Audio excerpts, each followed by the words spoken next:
আগামী দিনে ইনশাআল্লাহ যদি আমাদের সরকার গঠন করে অতীতের যেগুলো সরকারের যে হিন্দু সম্প্রদায় এবং অন্যান্য সম্প্রদায় যারা আছে তারা বাংলাদেশে ভালো থাকবে।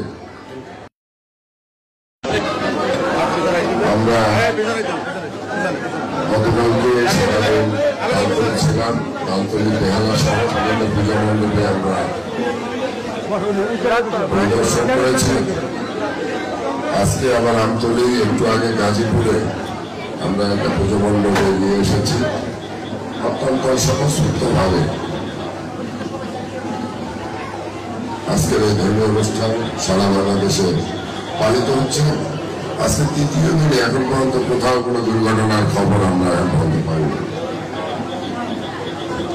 আজকে এই শ্রী শ্রী রাধাকৃষ্ণ মন্দিরের সভাপতি সাধারণ সম্পাদক উপস্থিত আছেন বরগুনা জেলা বিএনপির বিভিন্ন পর্যায়ের নেতৃবৃন্দ, উপস্থিত আছেন আমাদের হিন্দু ভাই ও বোনেরা। মুসলমানদের জন্য সালাম, হিন্দু ভাইদের জন্য নমস্কার। আমরা আসলে অনেক আগের থেকেই আপনাদের নৈকট্য পাওয়ার জন্য এখনো কাজ নেই যে আমরা এই কাজগুলো করি না, কিন্তু আসলে আমরা আপনাদের দেহ পেয়েছি, মন পাই নাই কোনোদিন। আপনাদের হিন্দু সম্প্রদায়ের আপনাদের সংখ্যালঘু ট্যাগ লাগাইয়া আপনাদের মানসিক মনোবল দুর্বল করিয়া পরিকল্পিত ভাবে হিন্দু আওয়ামী লীগের লোকজন হিন্দু সম্প্রদায়কে তাদের নিজস্ব সম্পত্তি বানিয়ে রেখেছে।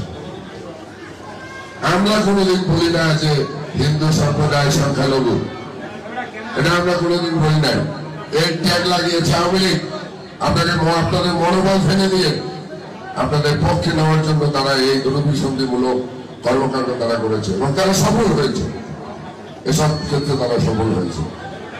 আজকে দেখেন এই শেখ হাসিনা দেশ থেকে পালিয়েছে তার সেই শেখ পরিবারদের নিয়ে, এরপরে তার এমপি মন্ত্রীরা, কিন্তু সাধারণ আওয়ামী লীগের যারা সাপোর্টার, যারা ভোটার, হিন্দু সম্প্রদায় একটা বারো তাদের নিরাপত্তার কথা ভাবে না। আমরা ওবায়দুল কাদেরের মুখে শুনেছি আওয়ামী লীগ পতন হলে প্রথম রাত্রে 5 লক্ষ লোক মারা যাবে। কই আওয়ামী লীগ পতন হয়েছে 5 বছর হয়েছে, 5 জন লোক তো সারা বাংলাদেশে কোথাও মারা যায় না। তো আমরা যারা রয়েছে বিএনপি, আমরা প্রতিহিংসায় বিশ্বাস করি না, আমরা সম্প্রীতিতে বিশ্বাস করি।